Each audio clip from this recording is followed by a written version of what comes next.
G'day guys, welcome back to Tradio Podcast, proudly powered by TradeTools. For those of you that don't know me, my name's Brad. I myself am a tradie, but I've recently hung up the tool belt to bring you guys podcasts and videos courtesy of TradeTools. So in this podcast, I interview tradies and people at different stages in their careers and from all walks of life. So whatever you're doing today, whether you're flat out or just kicking back, we'd like to say thanks for listening to Tradio and enjoy. We've got Joel in with us from AHA Plumbing, and we've actually just recorded the podcast, hey? And we've doubled back around to do the intro because the first intro was rubbish, yeah? It was rough, yeah. It was terrible. I've been regretting it the whole time, so here we are. It's played on his mind, so. It has. Yeah, but it was a really, really good chat, guys, so I think you should look forward to this one. Was not going to lie, a bit nervous about going into some of those subjects, but Yeah. I'll leave that up to you guys to decide whether you like them or not. I might have to edit out a couple of little bits there, but I think I'll leave the vast majority of it, mate. So is it AHA Plumbing? Yeah, AHAP for short. AHAP. Yeah, all hours affordable plumbing. Ah, right, AHAP. I'm with you now. Yeah, I heard you say that before and I didn't know what you meant. It's all happening. Let's just start off. Tell us a bit about yourself, mate. Righto. Well, I'm 25 and I've recently opened my own plumbing business. Yeah, right. Oh, actually, I should tell you guys that we've just set up a new podcast system. So I've got a soundboard in front of me. That's why I sound a bit distracted because I'm trying to work out exactly how to use it. So this episode will be a little bit of a trial. We've got we've got sound effects. I'm not sure what they do. Let's try one. Welcome to the podcast. If you're just listening to this and you're not watching, it looks like he's every DJ you've ever seen in any nightclub ever. I feel like it. I do. I'm waiting for the dun dun dun dun. Well, I'm looking for Darude Sandstorm, but I can't find it. Where's Jimmy? You'll find it with him. Yeah. So 25, just started your own plumbing business. How'd that come about? Well, it was always something that was on the back of my mind. Doing your apprenticeship, you think, like I'll work for someone and it's good being on wages and everything like that. But I've always been someone who's wanted to try a little bit more. Yep. And it was just in the back of my mind for a long time. And I sort of got in a position where I was going to change employers. And I came to the ultimatum of if I change to someone else, I'd be real half-hearted with it because I'd always have that in the back of my mind. I don't really think that's fair if you work for someone, if you're not committed to work for them, if you know what I mean, and really have a go. So I decided to take the step and I spoke to a few different people before I did it and called my old man and had a big discussion with a couple of people and came to the decision, well, no time like the present, let's have a crack at it. And cool. That's what I did, eh? How long you been out on your own 2 feet now? So it's almost 3 months. At the end of 3 months, coming into my 4th month now. So still nice and fresh. Oh, very. And how's it treating you so far? At first, it was more daunting than anything. Yeah, for sure. Thinking, I've got to pay myself, and if I don't work, then who's paying for my rent? And I don't really have anyone that can sort of pay for me, so to speak. No safety net? Nah. It was just risk it for the biscuit. So, to be honest, I haven't done really any advertising at all. I've just got a little Instagram page. And just got some business cards made and got a couple of thousand printed and spent $50 or $60 online and got that done. And then I work at train at a couple of gyms where there's a fair few people. So every time I spoke to someone, the first part of the conversation was, I run my own plumbing business. Yeah. And then mum's got a drip and tap. And I'd walk over to my gym bag and grab out a card and sling it across. And a few people would start talking and so every time you introduce, g'day Joel from AHAP Plumbing, mate. Yeah. So what do you do for work? I run my own plumbing business. Yeah. Oh, really? They obviously think that you're killing it, and I'm like, haha, kinda. It's just scary at first, but for sure. Yeah. Well, I suppose that's sort of how it all kicks off, though. Word of mouth business, and then they tell their mates, and yeah. That's exactly right. So obviously before I started, I'm real lucky. I've worked around some real talented plumbers and worked for a couple of different businesses and seen how other people operate. And my dad's worked for himself my whole life and all that sort of thing. So I had some fundamentals in the back of my mind of what I would do. And I listened to there's another plumbing company on the coast called Jet Set, and they have a podcast. And I listened to him, and one of the first things he said resonated with me straight away because it's real similar to what my dad always said. And it was if you just say, for example, you had one job for the day and it was fixing Dorothy's taps. Yeah. You would go there, you would do the job, so it was SMIC, and then when you finished, you've got nothing for the rest of the day. Yeah. So you would go, oh, while I'm here, you'll just charge them accordingly for what you've done. Sweet, no worries. And then I'll go around and check the rest of their house out. Yeah, yeah. Oh, that's got an issue, blah, blah, blah, and go fix it up. Or when I was there, if they had any issues with anything in regards to, oh, while you're here, could you move my washing machine or whatever, I'll do whatever I could to help them. Jumping in, yeah. Yeah, and it's not being facetious or anything like that. It's because I actually care, and I know that. And it's proof, like, because I'm pretty busy at the moment, and most of it's return customers and for sure, people talking about it. So if you help people to the best of your ability, that's the only thing that they're going to talk about. So when I finish that job, like, they've gone out on a limb to take me out, but we both know that that's something that they're going to mention to their friends. So that's what I've done, and it's been brilliant, eh? Well, that's sort of when we were talking to Matty from Shoreside, that's how extremely similar. Yeah, he trains his boys to make sure you provide the client an experience that they they're going to remember and appreciate. Exactly, like when he said how he clocks off and then goes and gives them a hand. Like I grew up in a real small country town, and it was just normal. Like if someone had an issue, for example, like their car broke down out the front of the pub, everyone 4 or 5 people to jump out and start pushing the car down the road to roll start it or whatever. For you know sure. what I mean? So it's not like you're doing it to go on Instagram and to look good or whatever. It's just, I want to help you out, and I'm not here to rip you off. I just want to do a job accordingly, and you're going to pay for it, and that's it. It's sweet. Happy days. Everyone walks away happy. It's really cool. Yeah. And did you go straight into plumbing after school, or did you? What'd you get up to? I've been around like a risshole, eh?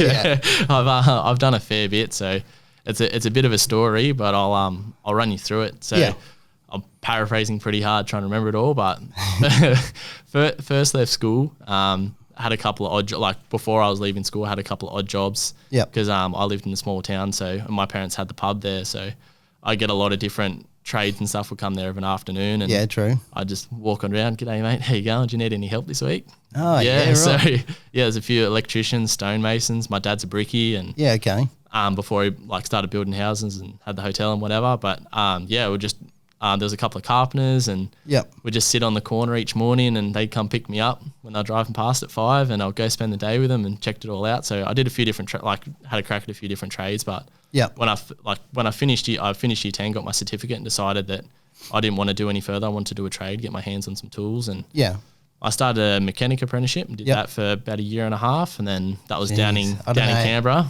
I don't know how any mechanics do their job. I can't stand working on engines. Oh, I don't know. I've always been a bit of a car head sort of thing. I've just enjoyed seeing how things work, and I think that's eventually what led me to plumbing, is just being curious at how stuff works. Yeah, right. Where does that poo go when I flush? Let's find out. Why does it go this way on this side of the planet? But so anyways, I did the mechanic thing, and then a few things happened in my life, and I ended up moving up to the Gold Coast for a minute. And when I came up here, I started doing a bit of carpentry, and while I was doing that, I worked in restaurants and stuff, and then I decided I was gonna get a job that actually paid. So I went into a company called Skilled, where they hire you out and worked in a factory. Yeah, I know the one. Started getting into the gym a little bit, and then decided I want to be a personal trainer and was going to change everybody's fitness ever. So I went and studied and got my Cert 3 and 4 in fitness, and then did that, then moved to I did that, then worked in a timber yard, moved to Brisbane, worked for a concreting company for a while. That was pretty cool. Got to travel up north and stuff on some concrete crews. That was fun. Yeah, righto. And then started with a geotech soil company, working on land cruisers with drill rigs on the back of them. Ah, yes. So that was for me, that was sort of my dream job. Big fan of land cruisers. So driving all over country Queensland, and out to Augathella and so they were the ones with the drill, actually, the rig mounted on the back of it. Yeah. So it's just a big old forward drive with an auger on the back of it, and you go and drill holes and take all the samples out. I really love that. And then more stuff happened in my life, and I went back down home for who I consider to be my mum's funeral. Yeah. And when I was down there, I got in a bit of a wrestle and dislocated my shoulder. So there was a bit of a situation there. So I went back up. When I moved back up, I'd like my brother and stuff's back down in Canberra. Yeah. And I had a bit of a chat with him. I was like, my niece didn't really recognise who I was. So who we considered to be mum just passed away. So it was all pretty emotional. And he's like, you should come back down here. You got that personal training thing. There's a gym here that'd take you on. You should move. So that was on the Sunday, and Big decision time. On the Wednesday, I started my first shift in Canberra as a PT. Yeah, right. So packed over the course of 2 days, packed up, quit, moved back down home. Yep. And then when I was down there, decided I wanted to walk my own footsteps sort of thing. It was because my dad's up here, so it was a big deal for me to leave. Okay, yep. I was like, no, I really need to be independent and walk my own path. So I went down there and did the PT thing for about a week. Figured out pretty quick you don't earn money as a PT. Yeah, right. Or if you do, it's pretty tricky, especially in a quiet gym. Yep. So I started working for a flooring guy, wanted to do an apprenticeship, and I was really, really lucky. A friend of mine friends of mine had opened a plumbing business down home, and I was like, and they we want an apprentice, and I was like, I'll give that a crack. Yeah. So I hit them up, and they're like, yeah, come on, have a go, and did a few days with them, and they sort of liked me, so started my apprenticeship with them. Yeah, right. And did I think I did a year and a half with them, and then the whole time I was working a couple of different jobs. I ended up working 4 jobs at one stage. Yeah, right. Doing north of 90 hours a week, and if you don't believe me, I can give you the employees. I can give you the employees' names. And then that's hard yakka, eh? Yeah, so I did that, and then swapped my apprenticeships, which back home is a pretty big deal. And started working for ACT Gas and Plumbing, and did the majority of the rest of my apprenticeship there. Yep. While that was all going on, I came up and competed on the Gold Coast. As a bodybuilding, as a fitness model, So right. Wannabe bodybuilders. And I was going to say, when you walked in here, I had to pick my jaw up off the floor. I was like, look at this specimen of a human. I just looks like a younger version of myself. I just make sure I put my shirts in the dryer. I just wear my sun shirts. Just shop a baby gear. Yeah. So I came up here and competed, and I came to see my old man and stuff, and I was like, what am I doing? You know, Canberra's cold and horrible. I'm picking up crowbars with frost on it. Yeah. Silly. So I decided to pack up and move up here, and then I moved up here, finished my apprenticeship, got signed off and whatever, and then did my licensing. And at the end of my licensing, I was sort of in a position where I'd worked for this company for a bit over 2 years, and was really appreciative of everything they'd given me and everything. So I was like, I need a change. I need to do something different. It's been 2 years. I want to go somewhere else. Get out and flap those wings. Yeah, man. And then just sort of there was one morning that I sat at home, and I wasn't working that day, and I called my dad and had a big chat with him, and called a couple of plumbers. And there's actually a plumber on the coast, Dan, who owns iPlumb Solutions. I called him, and I had a real big chat with him about it all, and came to the conclusion that I was in a position where I could pay for myself for a couple of months, and why not give it a crack? I had my license, I had a ute, had tools. So would you say, because I imagine before you step out on your own, I never did or anything when I was doing carpentry work, and it was always, just on ABN, bloody Subian. But when I used to, sort of think about doing something like that, it's like, I don't know where to start. I got no idea, what to expect. Yeah. Same boat, man. Yeah. It's but like I said, I've worked for a lot of people. I've seen a lot of different businesses, ups and downs, and I'm just real lucky that the people who I surround myself with are all pretty successful, and they've all got sort of their eye on the prize. And cool. I'm real tight with my uncle, and he works for a big airline as a pilot, so he has a lot of time off. And I was telling him about it, and it sort of turned into his little hobby. Yeah, right. So while I'm plumbing away doing my own thing, we'll discuss different topics and different procedures about businesses and stuff, and he'll overlook it and be like, "What are you doing here? Why are you spending money there?" And right. So sort of got a bit of an archangel on my back. Yeah, so that's pretty handy. He sort of looks at everything I've done while I've got on my feet and got all my invoicing sorted and all that sort of stuff. And as I get busier, he's just. It was sort of one of those things where I think he just sort of helped me take off, if that makes sense, and just gave me a bit of guidance. And you should make sure you keep on top of your taxes. Make sure you have like all your money separate. What's going in, what's going out. Yeah, like having different phones, like have a work phone and a personal phone, and just being able to separate business from life. Yep. And so far so good, man. Like, to be honest, I love it. Yeah, right. Has there been any major hiccups or anything yet? I shouldn't say yet, but has there? You're considering I've been plumbing for 3 minutes. Not really, Like, I've had a couple of quiet weeks. Like that for me, that's always sort of I wouldn't say a hiccup, but definitely a learning curve. Like whenever it happens, I just have to think, why did that happen? And learn from it. Yeah. And it's just with that, like as I've noticed, I just got to be a bit patient with some things and just keep staying, like just as always, stay honest and Yeah, for sure. Whenever you get the opportunity, just let people know you're not there to rip them off. You just want to do a good job. And yeah, it's slowly but surely he's built in, picked up a couple of real estates and a couple of builders now and that. So nice, very good. Yeah, it's been cruising. How was your apprenticeship? Like, did you have any horror stories from it, or? I don't. I've had some interesting times as an apprentice, obviously. Like, I don't know. Like, I didn't really have anything too bad, to be honest. Like, I had a couple of tradesmen that I butted heads with. Yeah, like, for sure. I'm pretty strong-willed, and obviously, being an apprentice, it's not good to be like that at times. But in saying that, I believe a lot of apprentices cop a lot of stick when they shouldn't. Yeah, for sure. Don't get me wrong. Like, as a tradesman, I've had apprentices underneath me and seen what they can be like. But a lot of the times, it's the tradesman's got a bee in his bonnet, and he thinks that, he can show what's up and do some things very facetiously to the apprentice and thinks it's hilarious, and they don't really see it as a young guy, the person who's supposed to be their role models. Doing some pretty nasty and saying some pretty horrible things to them. And a lot of people, they don't think about the mental health of that kid. And now obviously it's a big thing in the workplace. Big time. You think about it, like, obviously there's a difference between like having a joke. Yeah. And then, for sure. And then like belittling someone on the regular, you know what I mean? Yeah, entertaining yourself at the expense of someone else, Yeah, it's just like a schoolyard bully in some regards. So I think a lot of apprentices cop a lot of stick for that.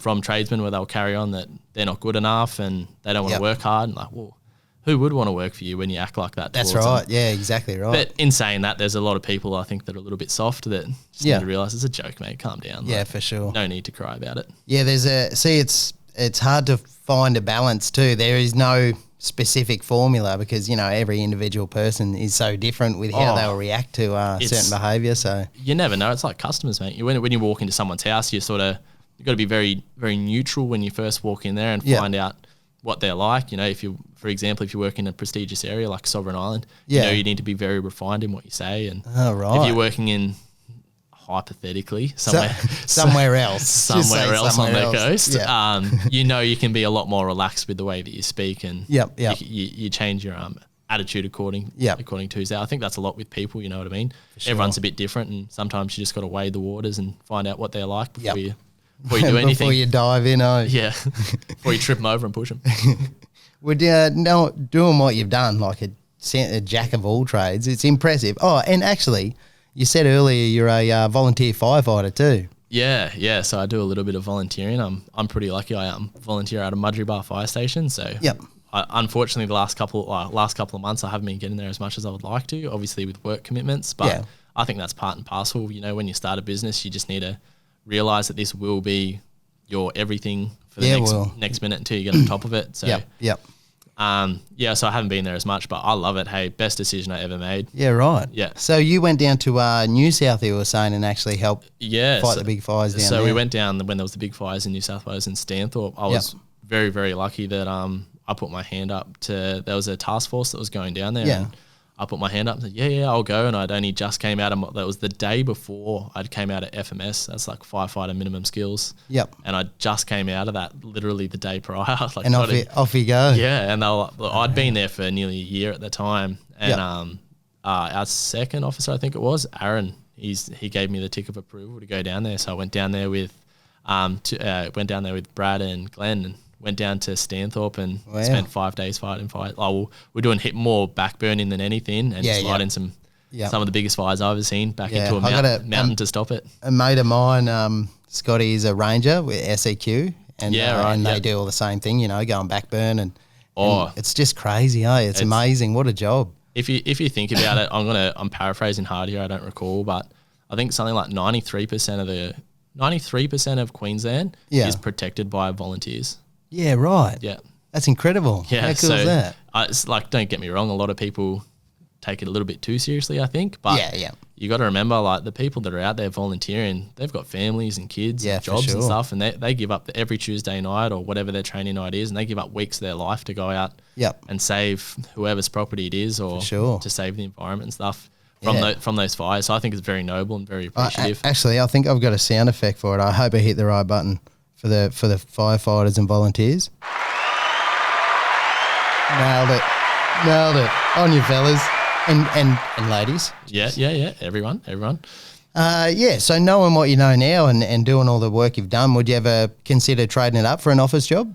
Good question. It's one of our favourite questions to ask. It's a brilliant question. Okay, so there's two ways that I would think about that. Depends if you're a office in regards to running a business or office is working for someone. Oh, geez, yeah, now it's getting tough. I don't know. Well, so if I was working for myself in an office, I don't think I would have an issue with it. Yeah, however, I've worked for people who obviously run their own business, and I think that they become very out of touch over a period of time of being on the tools. And at least get yourself back in on the tools and realise how hard it is to use a shovel. Working for yourself, I don't think I'd have too much of an issue going into the office as long as I got out on the tools every now and again. Yeah, for sure. But working for someone, to be 100% honest, I think I'd probably go a bit stir crazy because I'd want to be doing stuff. Yep. But if it was an office job where you got to go out inside a bit and whatever, then I don't think I'd have too much of a drama. But I think as people go further in their career, especially as a tradesman, depending on who you are, a lot of people want to do it to protect their body, especially if they've got a young family. Like you've got lower back issues or your knees or your shoulder or whatever, and you've got young kids. Yeah. I think it's a smart decision to move to upskill yourself to be in a position where you can do something that's a little bit less physical on your body, so you can enjoy the finer things. Have you ever been told you're very calculated in your answers? Most of the time it's like, no way. Fuck the office. Take a hard pass. Good answer. I think a lot. So I think it's annoyed a lot of people. Yep. And somewhat sorry for that to all my teachers that I absolutely hounded asking just all the questions. And I think that as a side note, as an apprentice, even if someone gets shitty, you're asking questions, don't stop till you know. Yeah, for sure. Doesn't matter. It does not matter at all. And you know what? I think a boss, right, as a boss that's committed to training an apprentice, you should never get pissed off and upset with an apprentice that asks questions, because that shows initiative. They actually, willingness to learn more. They're keen, like a good way to look at it. This is hypothetical to think of it this way. But if you're an apprentice and, you keep asking, like, whatever the question may be, you're trying to do an offset and a bend, bend in some copper or something, and you just can't wrap your head around it. Yep. And the boss just sort of gets to the point where he's like, oh, well, you just don't get it. I'll try and show you again later. Just in your mind, think of it this way. He's not smart enough to show a way for you to understand it. It's not that you're dumb enough to not understand it. Yeah, I gotcha. Yeah. So he lacks the skills to help you understand rather than you. And everyone will have that with teachers. You think back to school, I guarantee everyone has the same experience where they'll have one teacher where they'll do things in a certain way where they're like, yep, sweet, understand it. And other people are doing, like, I just can't wrap my head around a bit. And I think a lot of talented teachers and tradesmen out there can put things in such a way that you'll understand it. That's good. I like that. Good job. Good answer, mate. Far out. So how'd you go in school? Not great, eh? Oh, didn't you? Man, I'm actually surprised. I thought from what I've seen, I thought you would have been pretty good. Nah, I lived in country New South Wales and had to catch a bus an hour and a half every day to school. Wow. I think it's because I think the way that I do, I was just more interested in doing activity sort of things. I was actually thinking about this before, and we're talking about like sickies and stuff with work. Yeah. But where I grew up, there's like a bus shelter, and on one side is the tennis courts, and the other side's the bus shelter. Yeah. And I would, because I could. Yeah.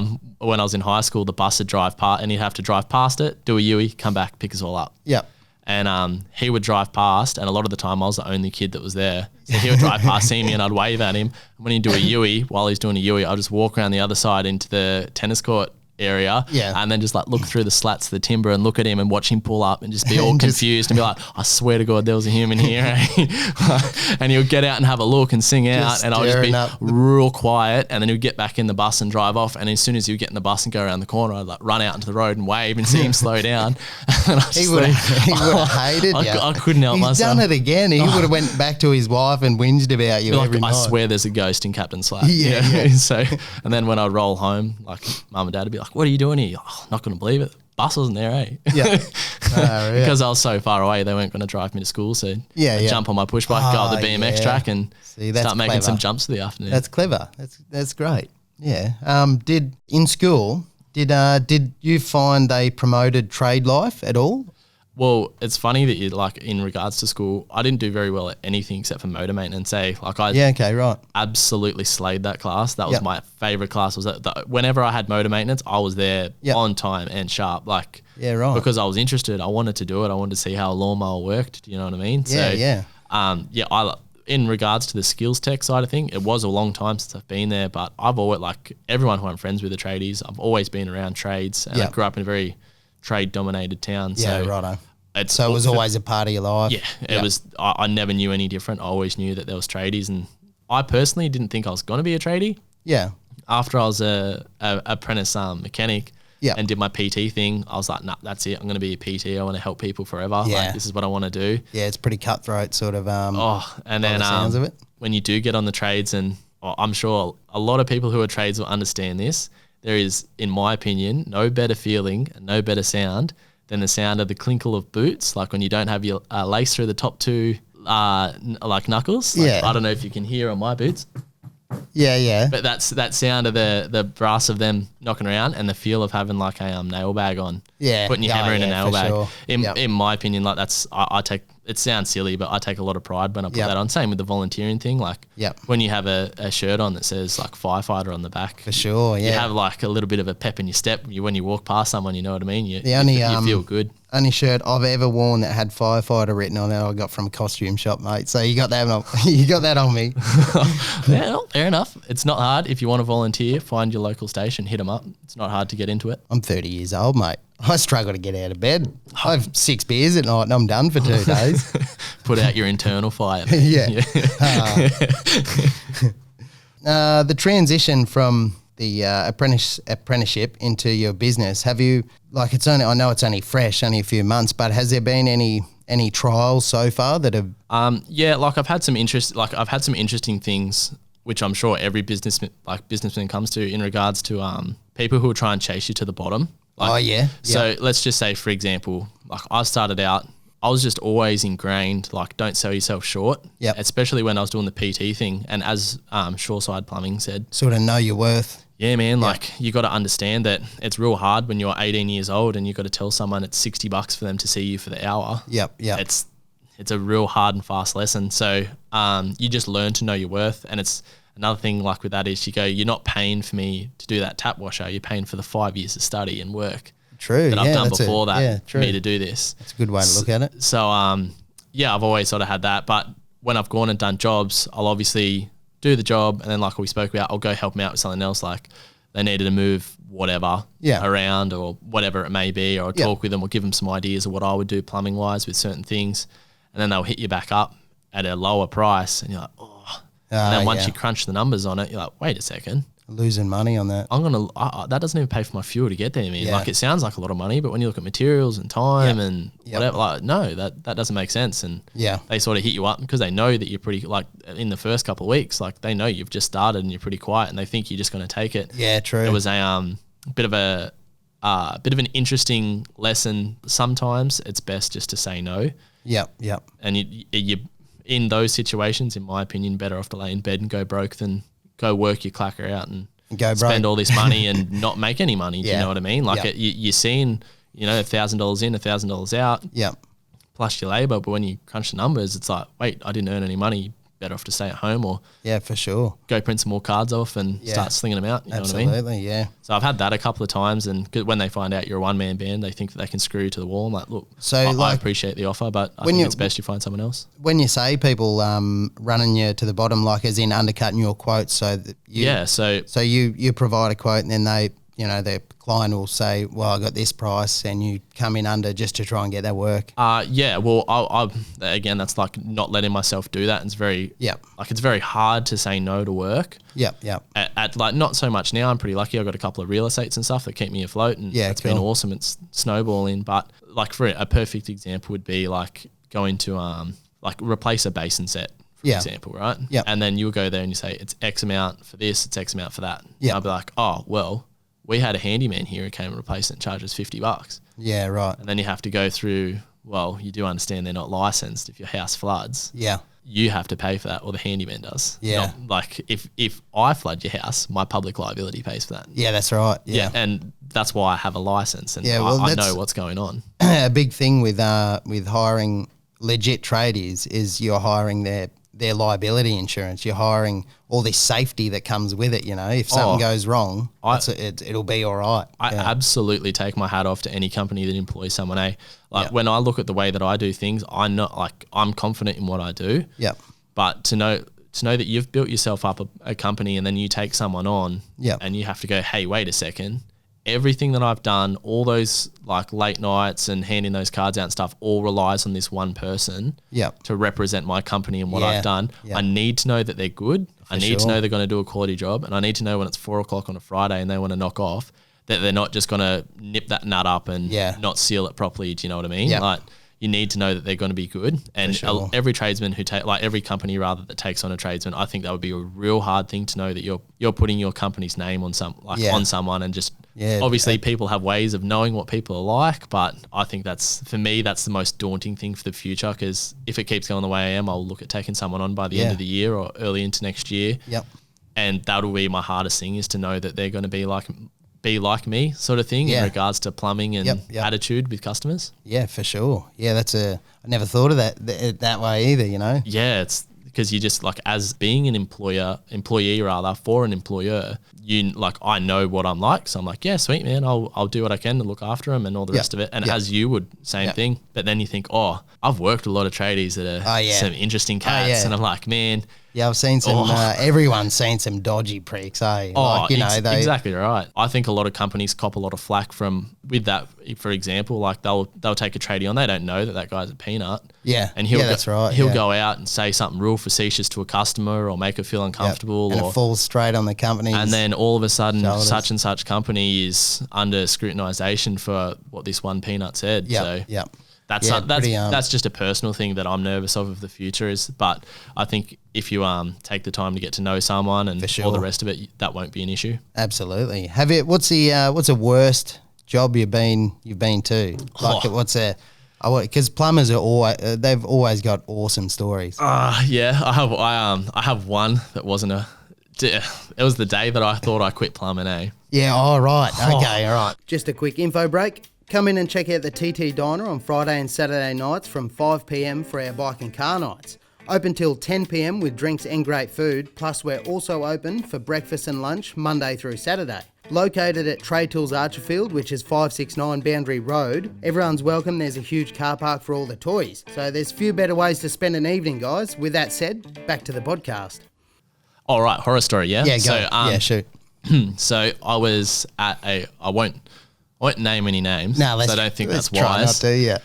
So I was at quite a big building in Surfers Paradise at 3 a.m. and we had to they have a big pump out pit, so it's the size of a shipping container, I assume, something to that sort of magnitude.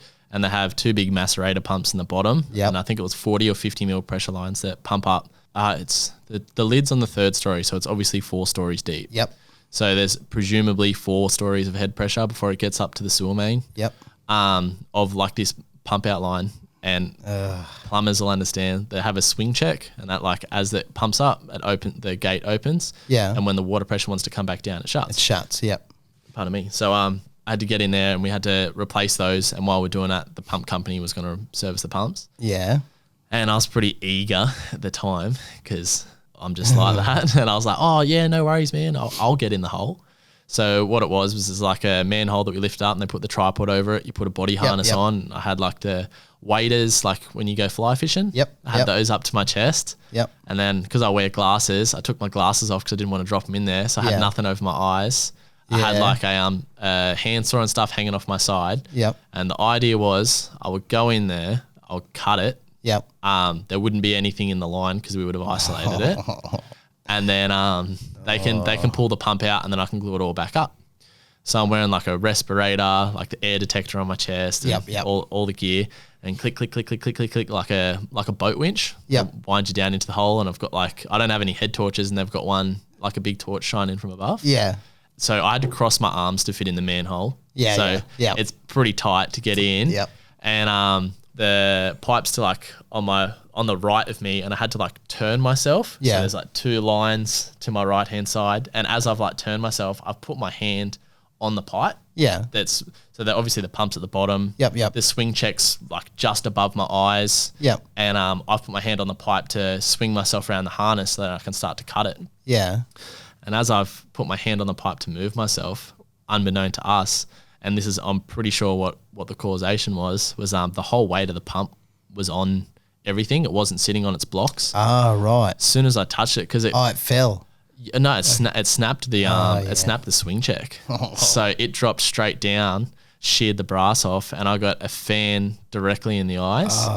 So just to give you an idea of the pressure, I was in a body harness and it was swinging me around like someone pushed me on a swing. Wow. So I was getting sprayed, and 4 stories of macerated.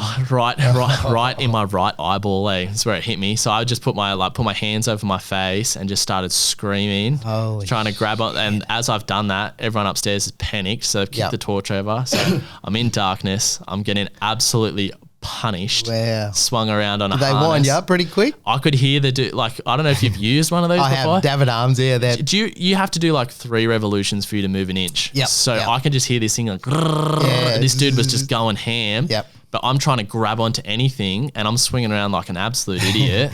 And so all that happened and they got me up out of the manhole, and I was screaming my head off. The whole time it was happening, obviously, because all the gas, the air detector's going bananas on my chest, and I'm covered. And my missus at the time, like after I got out, I obviously drove home, and I was like, I didn't want to touch anything, like 'cause I was just head to toe covered. I was like worried about what venereal diseases is all over me, because it soaked everything. I was soaked to the bone from head to toe, like filled the waders that I was in, like filled them up like a dam up to my knees. It was a mess. Jesus. And then on the drive home, I was like, called my ex and was just crying and like, oh, can you please have the shower run and get any sort of disinfectant out we have?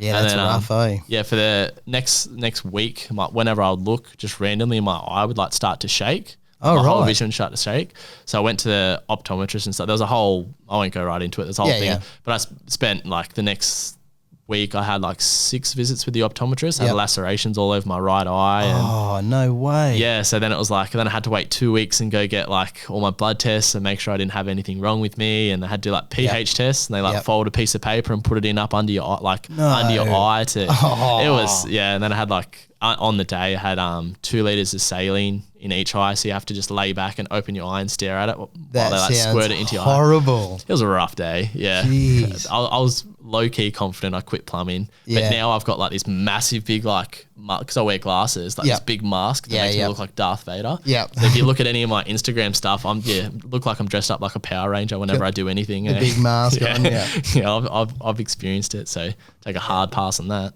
Yeah, it's pretty bad, eh? Nothing like getting someone else's waste in your face. Especially macerated at 4 stories. Yeah. So a macerator too is a machine that chops up bigger lumps and chops it into fine lumps and sends it off. Imagine 2 big ninja blenders. Yeah. That's all they are. And then they just pump them up. Yeah, well, that's a pretty good story, mate. That's a shocker. That's less than ideal. It's not good being down in confined spaces without shit flying all over you. Yeah. I think it'll be a long time before I'll get in one of them again. Yeah. Is there anything you hate about doing what you're doing now? Like, are you pretty happy with it all? To be honest, when I was working for someone, I was like, I think complacency breeds contempt. So when you work for someone and you get in a wage each week, and you don't have to find the work, you don't have to worry about anything, it's their reputation, not yours, all the rest of it. You get in a position where you just become comfortable and then you find something to complain about, hence the saying, complacency breeds contempt. So when I was working for someone, in my mind, I'd manifest a way to find that I didn't enjoy it. Yeah, but I think that's really common. Like, I'm sure nearly every single human can relate to that. Yeah, man, it doesn't matter who you work for. Like, it does not matter. I guarantee it. You'll find someone that's got the best job in the world. Yep. Or, for example, is dating the most beautiful woman in the world. Someone's sick of them. Yeah, you know what I mean? Like, someone's sick of it. I actually used to say that. So, yeah, with that sort of thing, when I was working with someone, definitely was getting a bit annoyed with it. Yeah. But, again, I think that was just me becoming complacent. Yep. And then you start looking at, you always want the mine job or whatever. Yeah. And then when I started the gig by myself, it was almost like a second wind. Like, I get really, it sounds stupid, but I get really excited when I go to a job and like, just say, for example, it's a leak in a wall or something, you know what I mean? Like when you go there's an issue, you find the issue, you resolve the issue and you clean up the mess. And when you leave, you're like, heck yeah. That's your little reward system from your brain. Especially with a lot of plumbing things you do, there's a lot of, in my opinion, same with like bricklayers and stuff, like in stonemasons, there's a lot of job satisfaction, it doesn't matter the trade. You name it. For sure. Job satisfaction, you start something, finish something, and you look at it wasn't there and now it's there and you're like, sweet. Or there was an issue and now it's gone. But working for myself, there's nothing that I really hate about it. Obviously, there's things that you get annoyed, just certain jobs you're not a huge fan of and whatever, but again, few and far between. Yeah, cool. So you think this will last a lot longer before you ever get that same sort of feeling of being sick of it? Yeah, definitely. Like I've got a lot of love for it now. Like I really enjoy it. I take a lot of pride in doing what I do, and I'm really lucky being on the Gold Coast. I've somehow, I don't know how, managed to get myself associated with a lot of really talented, bigger plumbing companies than me that have always sort of, since I've started, looked after me, and I've done my best to promote them, and likewise they have. And when I didn't have much work on, they'd sling me work and stuff like that. So I think that probably a way to explain a bit of that is probably just being a nice human like you are, you know, being a nice bloke. Like I'm by no means, I'm no perfect human. There's like I've done plenty of things that I'm sure upset a lot of people and whatever in my time, and I think everyone does, but that's just life, you know. You learn those things, you find out who you are, and when you just want to do good and just help people, I think that's the people that you surround yourself with. You said this, you hit the nail on the head earlier when you said if you lay with dogs you get fleas. If you surround yourself with successful people and you want to do well, you want to help them, you want to do good things, then you can't not be successful, you know what I mean? I like that. Always be trying to lift your mates up, eh? Always. I had a real interesting conversation with a dude at the gym about that. Hey, so we're having a chat, and I can't recall what the job was, but I promoted another plumbing company and said you should use them. And he's like, aren't you a plumber? I was like, yeah. He's like, well, why don't you do it?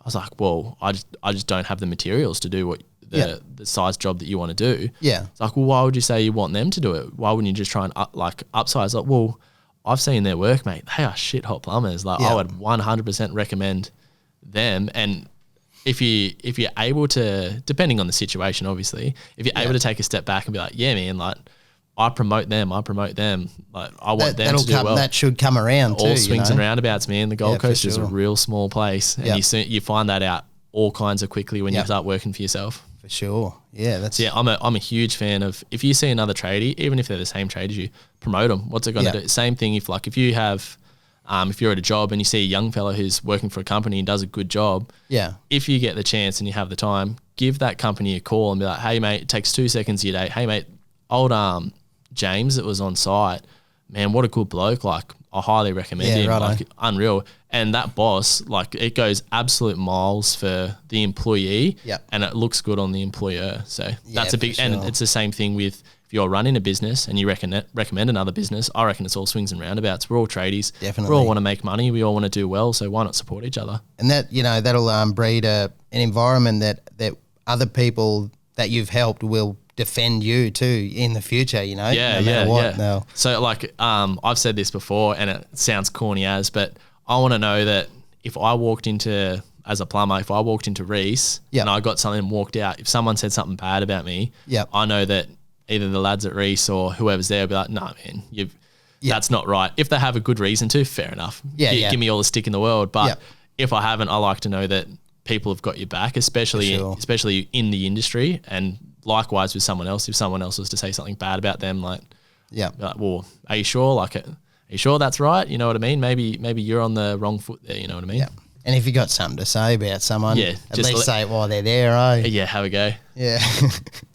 So, have you got some advice for younger people, or maybe even people looking to go from an apprenticeship into that transition into business? Yeah, for sure. So with all that sort of stuff, this is just, look, I'm green as grass when it comes to this sort of stuff, and I'm still learning every day. But it's still fresh in your mind too. So yeah. The biggest thing for me, be comfortable in your own skin, in knowing what you know. Don't So let's just say, for example, I'm a maintenance plumber. That's what I'm good at. Yep. I can't do stacks to save my life, Like I can do them, but it's going to take me a hot minute to get it done. Yep. Whereas someone else who's done commercial will just smoke through it. Yeah. Stick to what you're good at. Yep. And be honest with yourself about it.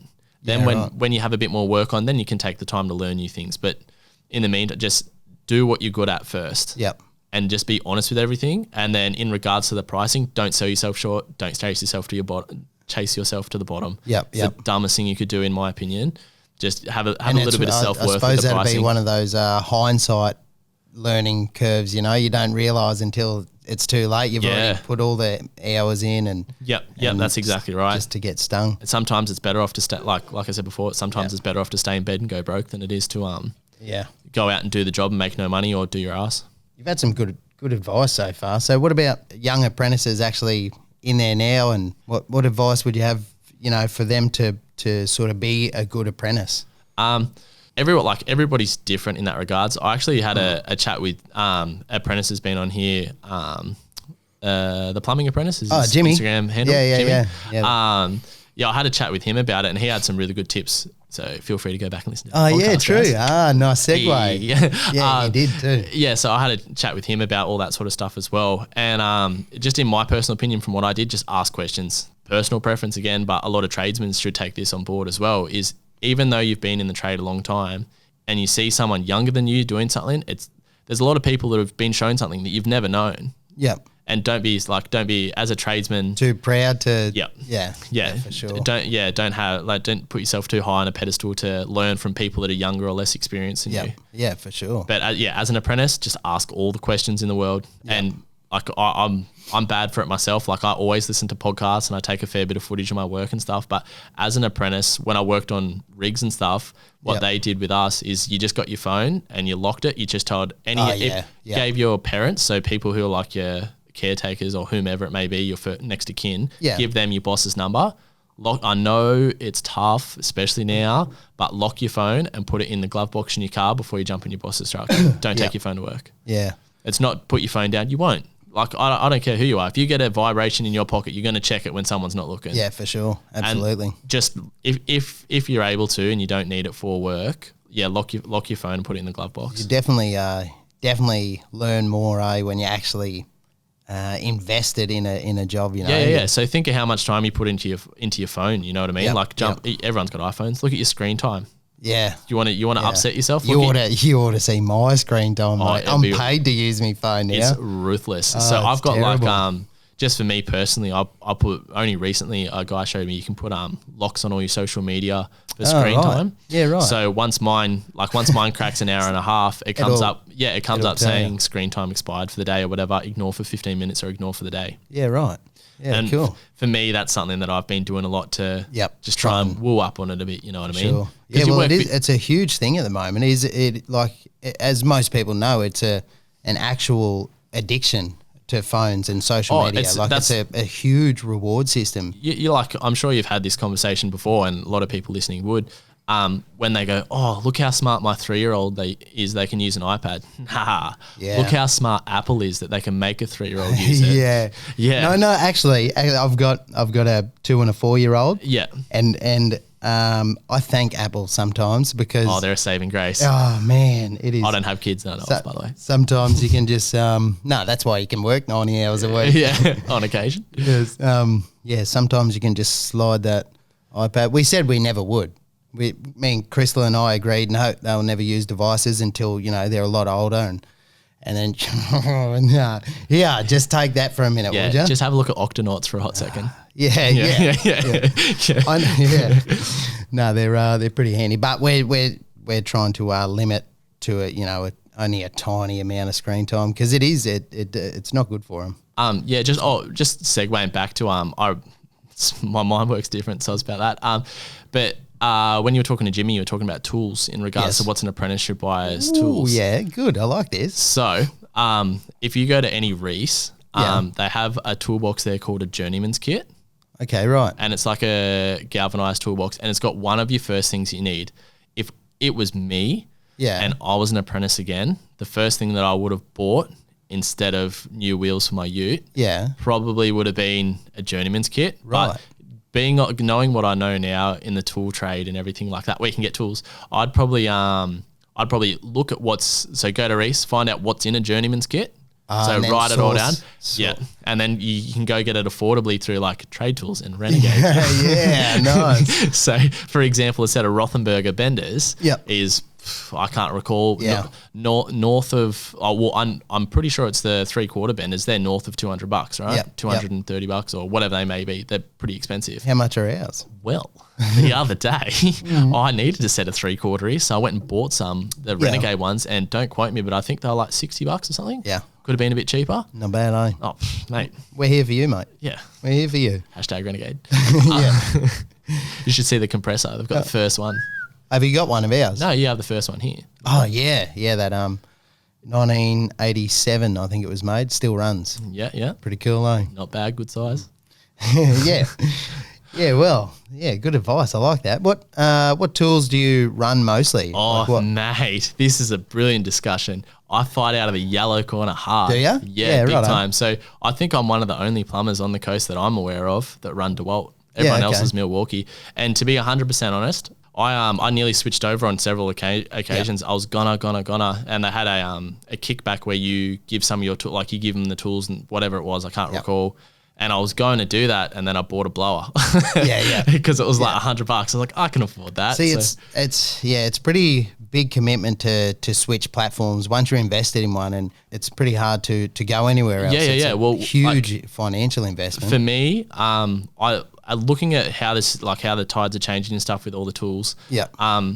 I just personal preference. I haven't had any issues with any of my tools. I've still got my drill from when I was a second year. Yep. And it's not a hammer drill, it's just a brush drill. And I've, no joke, had made like a 10 mil masonry bit. Yep. And I had my knee on a paver on the back of the drill, my knee on the paver. Yeah. So when I first moved up here, I didn't have a hammer drill. Yeah. And I needed smacking it. Well, I needed to put in a toilet pan. Yeah. And it needed to be concrete. It needed to be drilled in. Mm-hmm. So I had my drill smoke peeling out of the sides of it. I had batteries on recharge flat out, changing them out like I was in a war. That's and tough, my knee on the back of the paver on the back of the drill with smoke coming out of it because it was too hot for my knee to touch the back of the drill, and just use the drill itself with the masonry bit to drill through concrete to put 10 mil plugs in. Still got that drill. Has not burnt out. That's impressive. What breed was that? What type of drill? That's a 18 volt. Is it DeWalt? DeWalt, yeah. Right. Yeah. It's a brush one, and it's old as the hills. When I done my carpentry apprenticeship, I had Makita, and same thing. I had that brushed 18 volt drill, and I never had to change the brushes. I had it for years, and it maybe 6 or 7 years, and I just couldn't kill it. So sorry guys, just got to pop in here with a quick ad. You know how it is. Won't take long. Alfie Langer. Mate, did you know that many Renegade industrial air compressors and pressure cleaners are made right here in Queensland? Yeah, Brad. They kicked off way back in the 80s, just like myself. And the only place you can buy them is at your local TradeTools store. Renegade's an icon, just like you, Alfie. TradeTools, born and bred in our great state. And just like me, Queensland proud. TradeTools does not discriminate and happily offers its products to anyone and everyone, including New South Welshmen that have managed to find their way to this great state of ours. TradeTools, Queensland proud. And finished. Thanks, guys. What are your hobbies outside work? What do you do in Joel time? Well, prior to the business, I still do a lot of stuff. I ride mountain bikes a fair bit. Yeah, okay. So I've got a Mini Build does that too. There you go. What up, friendship? What up, Mini Build? Boom. If you ever see a guy riding a magenta and black Santa Cruz, that's me. Magenta. Yeah, I don't want to specific. I don't want to say purple. No, I didn't want to say pink. It's more pink. Yeah, true. But it's sick. But it's anyways. So yeah, I ride mountain bikes a little bit, and then I've done a bit of tall ship sailing, which is pretty cool. Yeah. Okay. So right, we'll stop there for a sec. Tall ship. Roger. All right. TALL tall ship. So, and that is like essentially what most people would look at and say that's a pirate ship. Yeah. Yeah. So you sail. Yeah. So I without getting right into it, my dad used to volunteer teaching disabled kids how to sail at a place called Sailability. Yeah, right. And he's always sort of told me, oh yeah, have a crack at sailing, you enjoy it. I was like, that's cool. Jump on my mountain bike and do a wheelie. Yeah. And so your old boy's a old nautical man, is he? Not yes and no sort of thing. He's just always done as much as he says he doesn't. He's always just done stuff to help. Like in the town we grew up in, he started we were in a real small country town, so he started like a touch football to get everybody together, and just it's always done stuff to bring people together. And when he moved up here to Queensland from down home, he just needed to do something. He wanted to get out in the water and looked at what his options were, and he's like, well, pirate ship, obviously. No, it wasn't a pirate ship. It was just like the little sailors and stuff. Okay. Yeah. So then ironically, my ex was right into sailing these big tall ships, and she's like, oh, have you had a look at Young Endeavour in Sydney? Yeah. And I was like, oh, that looks pretty cool, eh? So jumped online, applied, accepted, went down, did the voyage. Pardon me. It was awesome. I had a blast, and I was like, oh, because I knew people on that boat that were from where I grew up, in Canberra. And I was like, the next time I want to do a tall ship, I want to go somewhere where I don't know anyone. I want it to be like how it's supposed to be, where it's just strangers on a boat, and here you go. So I jumped on Instagram and just searched the hashtag tall ship, and was just looking at some real cool boats, and I found this Pacific Swift and Pacific Grace, the two boats sailing side by side, and I was like, oh wow, they're gorgeous. Like, where's that? But how long are these boats, the ships? I think they're north of 100 foot. Like, they're big. Okay. Like, and they're all proper timber boats. Yeah. So like a lot of them are steel hulled and timber mast and stuff like that. But I couldn't help but carry on like a pirate or a Viking every day. Was there heaps of that carry on there? Oh, there's a lot of like activity stuff. There's a lot of youth groups that do sales and stuff like that. But as for that tall ship, I found it on Instagram, and then found who shared the post, and then found where the post originally came from. Yeah. And just sent him an email, and it's Salts in Canada. On Victoria Island. So I just sent a message saying, hey, I'm 24, I'm from the Gold Coast, and that boat's cool. How can I sail it? Yeah, right. Like, it's pretty competitive, but apply and see how you go. And then 3 months later, I got an email on a Wednesday at 11 at night. Like, what's this? Had a look. And it was, congratulations, you've been accepted on Voyage 2. We'll see you in 3 months. So how many people were like a part of the crew on each voyage? So on the boat I was on Pacific Swift in Canada, and there was 30 people on the boat. Yeah, okay, righto. Yeah, so you get. Do they at least let you flick a lure while you're out there? Yeah. Oh, do you? Yeah, for sure. Like, there's when we where we were, we didn't catch anything, but when you on the in Canada specifically, when we're doing the inside passage, there's a lot of places where you do a lot of motor sailing. So it's just under motor, and you just it's more like a cruise. You're just sitting on the deck and how fast would they motor along? Probably slow, 10 knots or something. No, like less, 3 or 4 knots. Yeah, just chugging along. It's a good trolling speed though, mate. Yep. So that's what we did. We'd throw lures and stuff out the back and trawl along. It was pretty cool. There was a few hand lines and stuff. A couple of people got snapped off, but never anything. Yeah, well, kicking back with the line in the water, I think. Yeah, there's something about the serenity. Look at all the serenity. It's that good.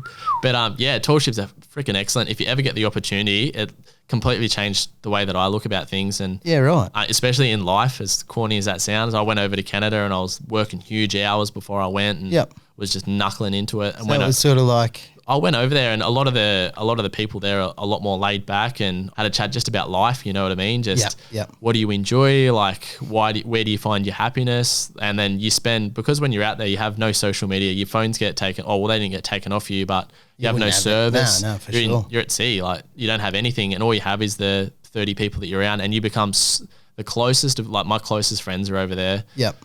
Besides my mates back home, obviously, but because you spend so much time on a boat, you know everything about everyone, and it just becomes like a family. Hey, and when you leave, it's like leaving close family. You're just so attached because you've spent such a long time together. Sure, and it's hard to find people in life that actually ask you questions like that. Where do you find happiness? Questions that make you sit there and think, I don't know, I'm not sure. I don't know. Yeah, when you have 13 days on a boat, and there's not much to do besides playing guitar, singing, and sailing a ship, you soon ask the questions of how was your day. Mate, I don't have to that's good for 20 seconds. Do you believe in spirituality? What makes you happy? What's your biggest fears? Let's get deeper. Yeah. And you that's where you build, especially with, like, that's why podcasts, in my opinion, are becoming more and more popular. People want that. A lot of people don't like transparency. They want that long form, deep discussion. I want to know about you. I actually care. Like, that's same with customers. That's why I want to spend 10, 15 minutes more on site. I want to know you. So when you say you want a plumber, it's not just, get the plumber. It's, get Joel from AHAT. I know him real well. He's a good dude. It's good. If you ever find people that ask you those big questions, don't push them away, because Casey's the only bloke you know, I've had heaps of good mates, but Casey's the only one that actually sat down with me and asked me questions like that and got me thinking. And yeah, I've grown heaps since meeting him, and purely because of conversations like that. Yeah, and it's a lot of people just listen to music, like listen to music and do their 9-to-5 job, and they don't sound silly, but they don't think like that. You know what I mean? By just sitting down and being like, nah, seriously, man, like, what makes me happy? Like, what do I enjoy? Who do I want to be around? What do I want to do? And like, instead of just going down the pub and getting pissed on the weekend, like decide, nah, I want to get fit. I want to get healthy, or I want to travel, or whatever they want to do. And you find those big questions. Walking away from a conversation where you've learned something about yourself, like you've answered a question that someone else asks, and in that answer you actually learn, because you have to think. You know, I don't know, and you learn something about yourself, and boom, it's just inspiring. Yeah, it's like, I absolutely love it. That's why I've always spoke a lot. Like, I've just always been a big talker, but I just absolutely adore those sort of conversations. If I can have it, I don't care if I never see that person again in my life, but if I have a conversation with them and I know that they've got something out of it that they can reflect on, it's going to help them in their life, I'm stoked. I'm so happy with it. Yep. Got to try and get profound every now and then, eh? Yeah, and it's like a lot of people, when you start that conversation, you'd be like, yeah, mate, like, what's your fear? Oh, I'll be like, whatever, mate, harden up, have some concrete. I'm like, nah, man. Like, we both know that like, there's something wrong. Yeah. Let's have a chat about it. Like, and it's the same if anyone's listening and you're having a shit day, and everyone who's around you, you know, if you talk to them, they're just going to tell you, oh, well, harden up, mate, you'll be all right, or whatever. Just send me a message on Instagram. More than happy to have a chat. There you go. Needs more people. The world needs more people like that. Yeah, I definitely think that's a big deal, especially because we all talk about the mental health in the trades, and big time. Yeah, it's a big deal, man. Like, and if you're seriously willing to go out there and help each other, it's the same with promoting other businesses and stuff. It's going to go leaps and bounds for sure. Yeah, it's moving in great directions too. You know, from look at even 10 years ago. You know, it wasn't until you were really sort of struggling that talk conversation would ever come up ever. But yeah, too little, too late. Always, that's right. Yeah, it was like the dark arts. People didn't want to know about it. Yep. Yeah. Now it's slowly becoming. You know, when you mention mental health, people don't. Yeah, they don't try it away. Yeah, whatever. Try and get away from the conversation. And sometimes that's all it takes, is just to be like. It's the same as when you see someone in the street. Always a smile. And be kind. Yeah. You can be anything in life. You can be anything in life. Just be kind. Yeah. Be kind to people. Just treat them like you treat your mates. And just care. Like, I know that's hard for some people and it sounds silly, but sometimes it, like, you're just smiling at someone when they walk past, not in a creepy kind of way. Yeah. Like, there you go. I was just trying to be polite. Jesus, I was making sure you're all good. Yeah.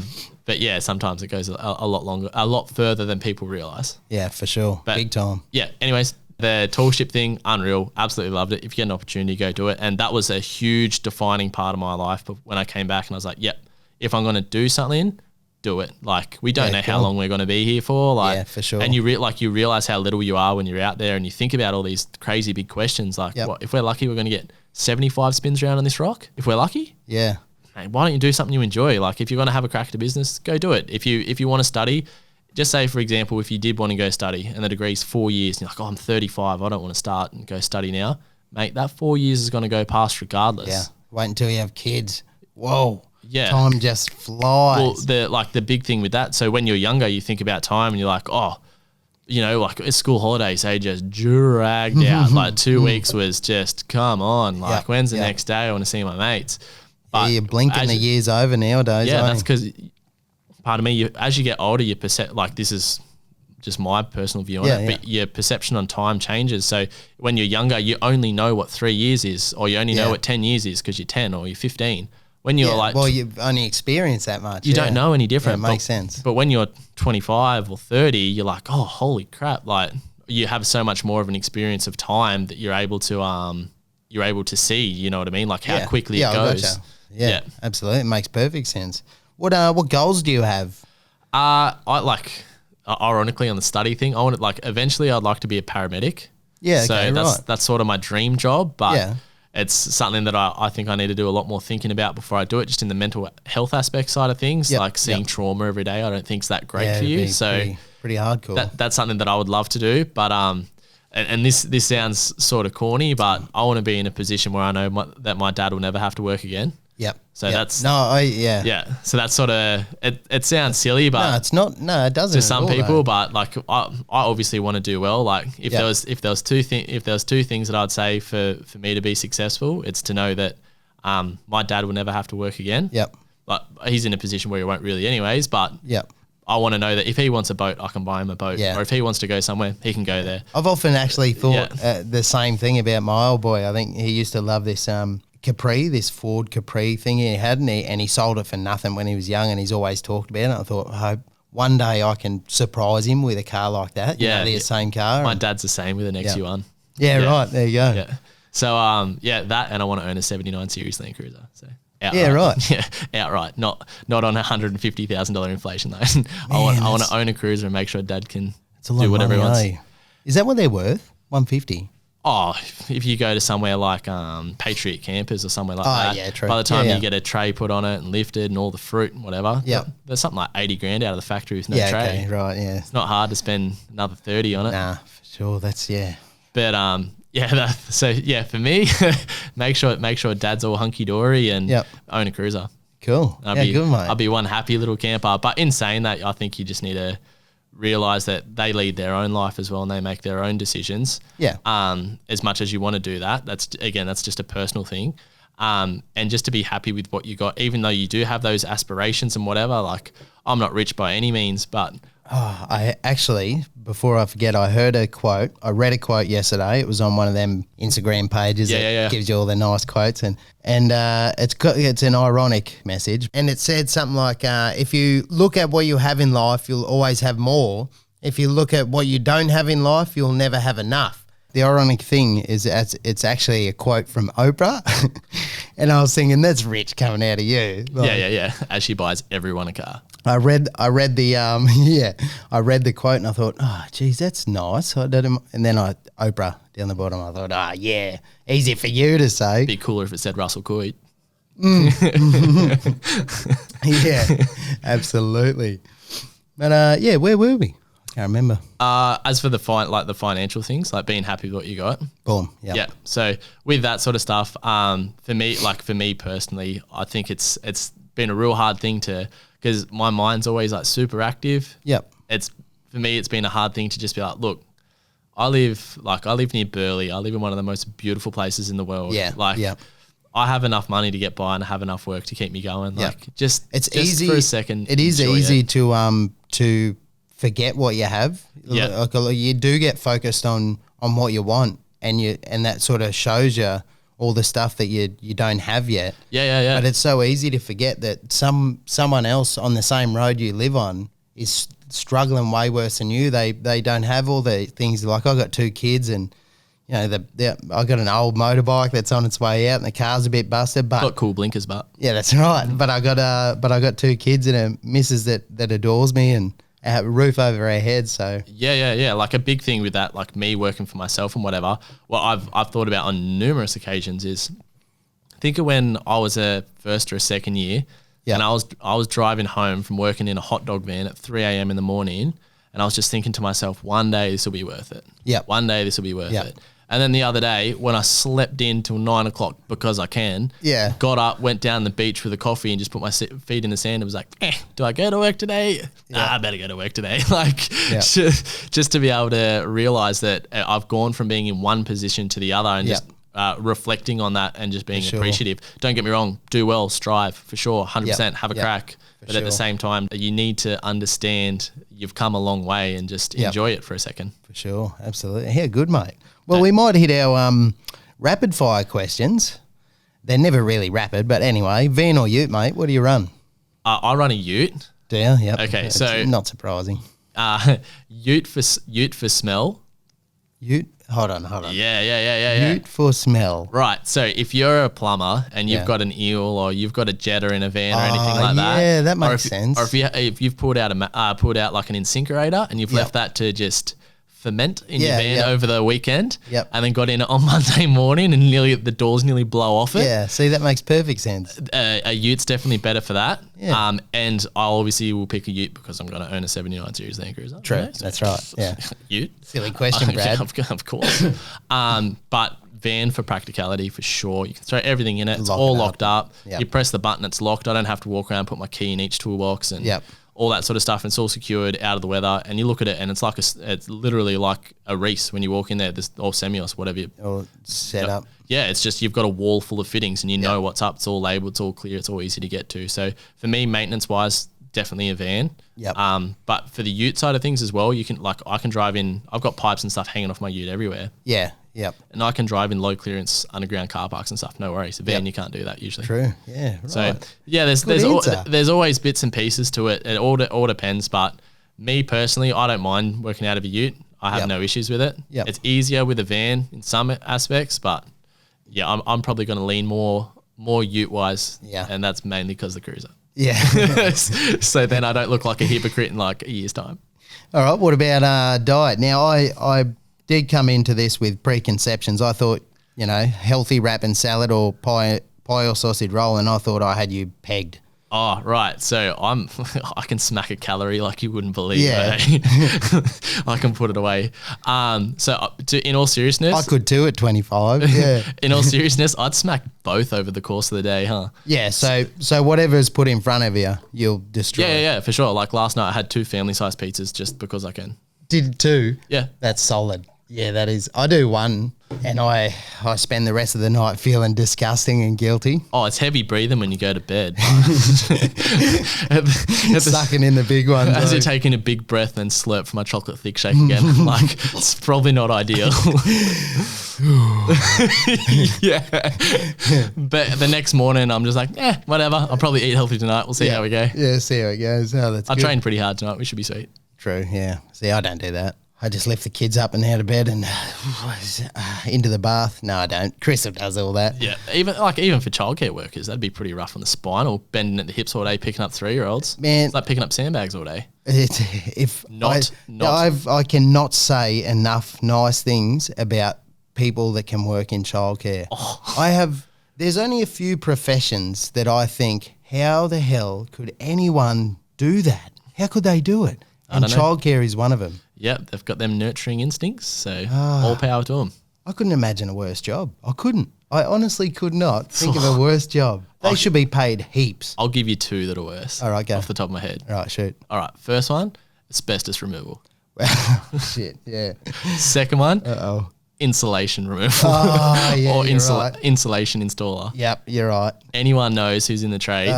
If you've been sweaty in the eave of a roof, half laying on the gyprock, half laying on the rafters, trying to get a pipe through an eave, and you can feel it itching under your arm. It's giving me flashbacks. Yep, I'd rather deal with a screaming toddler than that. Thank you. True. So tell me that in 10 years, mate. Hope not. Well, mate. Thanks heaps for coming in. That was a really good conversation. I thoroughly enjoyed that. We'll have to get you back in here, and you're going to start doing content for us, I believe. Yeah. So I'm keen as a bean for that. So excellent. As if you don't follow me, you can follow me. Self-plug here. Yep. Shameless plug. AHAP, so AHAP is my Instagram handle, or AHA Plumbing. AHA Plumbing or AHAP Plumbing. Get around it, guys. He's a really good bloke. So thanks very much for bringing us in here. This has been awesome. I've had a great chat, and in all seriousness with that sort of stuff, if anyone has any questions or wants to just give me a ring and have a chat when it comes to that sort of stuff, I've always got time to have a chat and listen to what you got to say. You're a top bloke, mate. Thanks for coming in. Cheers, mate. Cheers. Talk to you. Well, there we have it. Another episode wrapped up, guys. I'd love to hear your feedback, and you can email me at tradio@tradetools.com or message the TradeTools social pages with any topics you'd like to hear about. And of course, be sure to hit the subscribe button to keep up to date. Until the next episode, see ya!